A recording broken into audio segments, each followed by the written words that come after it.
Ayan guys, nasa testo tayo na para bang wala tayong flea market mamaya. Kasama ko pala dito yung mga kaibigan kong teachers na ngayon. Ayan guys, nakasakay kami sa jeep. Kami lang yung laman na para bang nirentahan namin. Sa mga nagtatanong dyan, bakit ako nagtesta? Syempre, para sa pera. Ito na nga hinihintay natin. Syempre, mag-video tayo. Ayan. Medyo late na pala akong nakapunta sa flea market. Karating ko doon, ayan, nakapag-ayos na sila. Ayan, mukhang malungkot sila guys. Saglit lang ako na late, ang lungkot-lungkot na nga nila. At heto, nag-video na nga ako para sa montage ng mga products. Pero hindi ko yan na-edit. At heto na nga yung ilan naming mga tropa na nagpapanggap na customer. Shoutout nga pala sa mga laruan ni Kelsey na wala na ngayon kasi binenta ko. Ayan guys, papakita ko lang yung mga tinda namin. Ayan guys, inaayos ni Kelsey yung tindang relo na binili naman ni Jillian. Ito si Jillian guys. Mga day ones talaga. Ito pa, kunwari daw, nagagandahan sila sa mga tinda namin. Ayan, konting video lang sa mga namimili. Nakita ko ni ate, tawang-tawa pa siya. Siyempre, hindi naman mawawala yung mga nagbabantay sa ating pwesto. Ayan! Shoutout sa'yo, Jillian. Heto, nakita ko na si ate na ating bubudulin.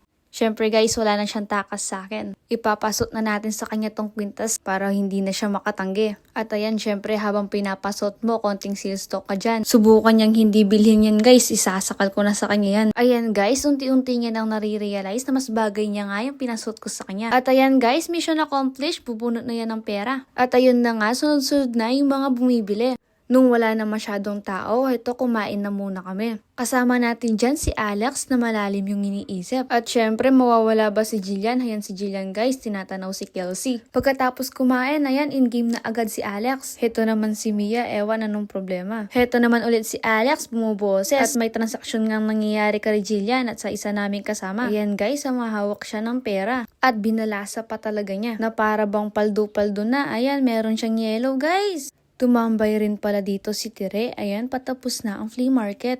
Kinabukasan, syempre in-game na naman sila sa day 2. Hindi nila alam dyan guys na birthday ko. Syempre, low-key lang tayo. Heto pala guys yung setup namin nung day 2. Meron na kaming pa-mystery crochet for only 40 pesos. Ayan, videohan natin para meron tayong pang story. At maya-maya lang ay tatakasan ko na sila. Ayan, last video na sana bago ako umalis. Nagpa-video pa talaga itong lalaking to. Nahihiya daw siyang mag-setup ng camera sa harap. Di ko pala napansin, nakalitaw yung daliri ko dyan. Sa loob-loob ko, paano ako tatakas nito nagpa-video pa to. Kaya pagkatapos ng ilang customer niya, nagpaalam na ako. Sinabihan ko pala siya na huwag siyang maingay na birthday ko kasi hindi alam ng mga kasama ko. Pero hindi niya rin napigilan at nadulas siya.